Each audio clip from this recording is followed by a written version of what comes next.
What's going on? My name is Liam. If you don't know me, I am an entrepreneur. I made over 300 YouTube videos now, and I like to document my journey, talk about what's helped me, what hasn't helped me, and everything along the way. Today, I'm talking about if you've ever seen any entrepreneurs, celebrities, artists, they get paid a disproportionate amount for their time. So, Drake, 2022, bro made $250 million.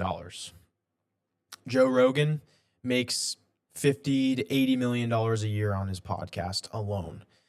MrBeast, $50 million a month. But why is it? How does that work? What's at play that these people can get paid so much for so little amount of time? Joe Rogan films a podcast, it's a few hours. Yes, there's more that goes into it, but how can he make $40 million just from talking into his microphone? Whereas some people can try and work 80 hours a week and at an hourly wage, they're never going to get there. What is at play and how can you achieve what we're calling leverage? So there's really three real factors that I'm going to talk about. I'm going to talk about leverage, I'm going to talk about accountability, and I'm going to talk about specific knowledge. They all go hand in hand, and I really, really like the way Naval presents this. So if you don't know Naval, go check out his stuff. Now, Naval has a way of, he says it's productizing yourself. That's how you get rich. So yourself brings a sense of uniqueness. Productize is what's going to give you leverage, which I'll talk about in a second. Yourself gives you accountability. And productize also gives you specific knowledge. These are all the components you need to actually become rich. And this is what all of the people in positions you might want to be in already have. So step one, you need to gain specific knowledge. Now, the thing is, not everything can be learned. No. The thing is, not everything can be taught, but everything can be learned. So the harder it is to teach something, the more you're going to get paid for doing it. So you need to understand, if you want to learn to surf, you can read a book on surfing, you can stand on the shoreline and try and stand up, but that you can do no amount of that to be able to actually surf. The only way you learn how to surf is by going out in the waves and getting crushed over and over and over again. The more of that that's required to be good at the thing, the more you're going to get paid. It's in direct proportion. So here we're talking about specific knowledge. What's another example of specific knowledge? Sales. You can read a bunch of sales books, but that doesn't mean you're going to know how to sell. The only way you get good at selling is by putting yourself in sales situations, failing, and iterating. So first and foremost, you need to choose either a skill that you've already gotten good at. A great question to ask yourself is, what were you doing effortlessly as a kid? Were you an avid reader? Were you the one who was outside making the lemonade stand? Were you the one who was really, really talkative to people? If you were really talkative, you might be good at sales. If you were always an artist, you might be good at making content. If you were good at scoping out potential, you could be good at investing. There's little signs, and usually your parents might be able to tell you, but there's little signs as you grow up that can hint at what your specific knowledge might already be in. Because there's certain things that just people are literally given gifts to do. And so you want to identify what specific knowledge you already have. It doesn't mean you don't need to learn anymore. It simply means there's skills you already have that you can attack and then build up to set you apart. So step one is identify your specific knowledge, or you have to gain it. You can gain specific knowledge if you want. You can go out and learn how to sell, but there's certain things that you already have an advantage at. Step number two, apply your specific knowledge to a long-term game.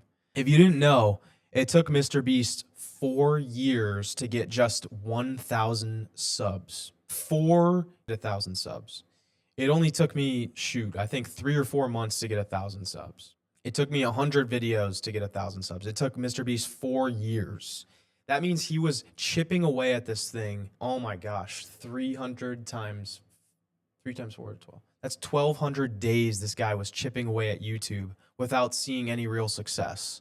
Do you think that he deserves that. Hell yeah, he deserves it. There's these games out there that are so long term, and you're not going to see results for so long. And if you choose to play those, which 99% of people don't, you play those and you stick with it, that's where the results are. So a lot of this comes down to what's called compounding interest. And a quote that encapsulates this is from Hormozy.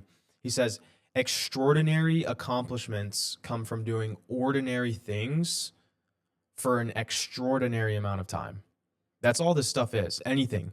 I do jujitsu. I sucked at jujitsu for probably a whole year. I hated jujitsu for a year. Only after a year was I able to start enjoying it, and now I can do jujitsu. YouTube. It's not that I've hated it, because it's been fun along the way and it's been a choice, and I've been able to see the long-term vision the whole time. But dude, for months I posted a video every day and would get 20, 30 views. And so you have to be okay with, yes, you choose your specific knowledge, but you have to be okay with playing such a long-term game that you're not going to see results for 3 years. I'd be okay. I can say if you're able to do something every day for 3 years without results, you're going to make it. You have to put in a disproportionate amount of work such that it's unreasonable for you to not obtain your goal. That's how it works. You need to stick with it. And it's not so much that you're working at it every day for hours and hours and hours. It takes me 30 minutes to an hour max for YouTube. It's more so that I'm staying in the game, because you never lose until you quit in this. And if you haven't quit, then you haven't failed. So just be okay with doing this thing for 3 years before seeing any results. That's what we're working with here. That kind of stuff actually excites me, because I know most people are not willing to wait long enough to achieve a big goal. But nothing comes quickly. Pause. Nothing's going to happen fast. Nothing's going to happen as fast as you want it to. Ever. Ever. You need to be okay with waiting. A lot of this entrepreneur stuff is waiting. I'm okay with doing YouTube for 3 years before anything happens. I don't care. I like doing it. I know that it's going to work. I'm okay with waiting my whole life for it to work. If you don't have that mentality, you're going to be counting the days and you're going to quit. As long as you're keeping track, you're going to keep yourself mad. So stop tracking all your progress in this. Yes, you can analyze and try and get better and better, and let go of the results for a while and just enjoy the process, as trite as it sounds. You need to be okay with no results. You can pretty much do anything if you're able to work without results. If you want something bad enough and you're willing to wait while chipping away at something, you can pretty much have whatever the hell you want in life. I promise you that. See how confident I am in that? I promise. If you want something bad enough, you choose one thing and you want it bad enough, and you're willing to wait an absurd amount of time, you'll have it. To sum it up, that's what it is. That's the game. So number 2, it's choose your long-term game and stick with it. Now, number 3 is when things gets fun. You need to choose your specific knowledge. You need to be willing to wait. But leverage. Leverage is disconnect the inputs from the outputs. That's how Joe can work a few hours and he makes $40 million a year, and you probably make 30 to 40. The force here is leverage. Now, how do you actually get leverage? The basic forms of leverage are going to be, number 1, labor. So that's when you have people working from you. This is the oldest form of labor, and it's also the worst form of labor. Managing people is really difficult.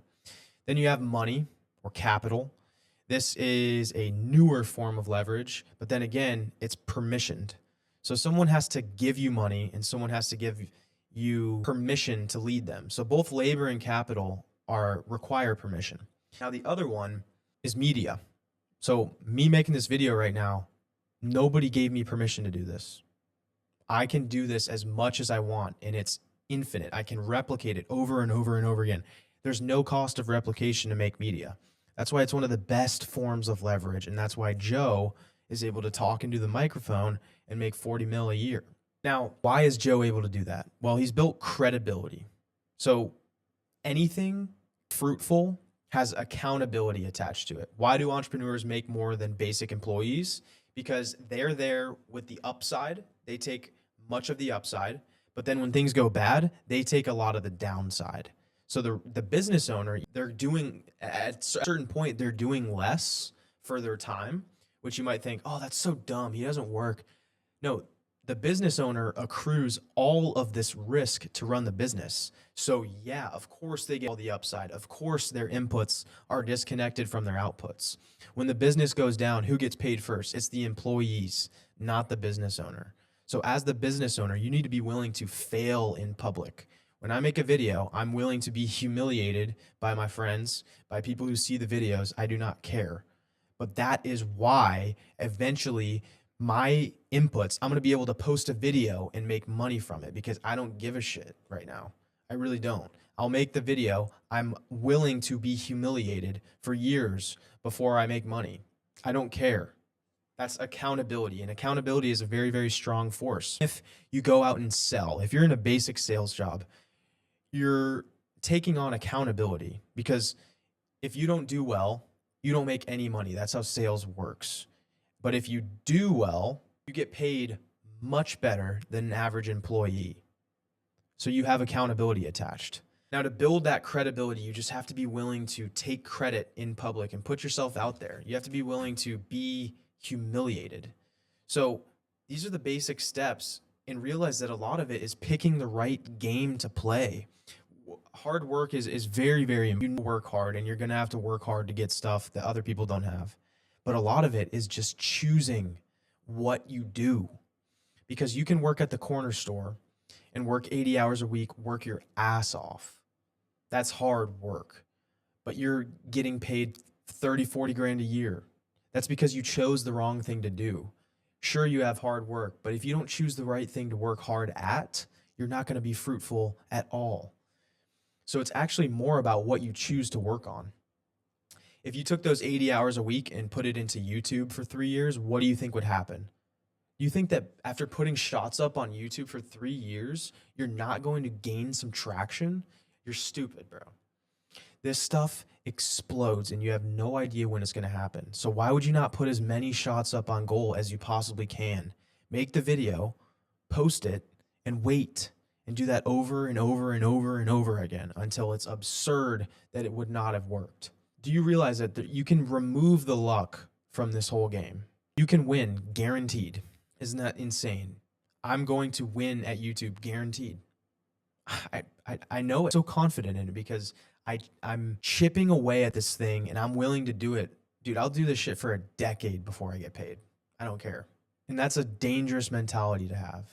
So, to review, number one, either assess what specific knowledge you have or gain specific knowledge. Specific knowledge is the stuff that can't be taught, but it can be learned. Number two is apply that specific knowledge in a long-term game. Let's say you grew up making videos and you realized that was something you really, really enjoyed. Start on YouTube. That's applying your specific knowledge and being willing to wait. And number three is apply leverage. Leverage is when you have accountability. So you're willing to fail and humiliate yourself in public. And so that means you take credit in public when things are good. You also take credit when things are bad. Only then there's a direct correlation between how much risk you take and how much the potential reward is. You have to be willing to take that trade. Other than that, once you have your specific knowledge, once you chose the game you're willing to play, wait. Keep playing it, and it'll work. Do it for so long that it'd be absurd for you to lose. And with that, I'm out.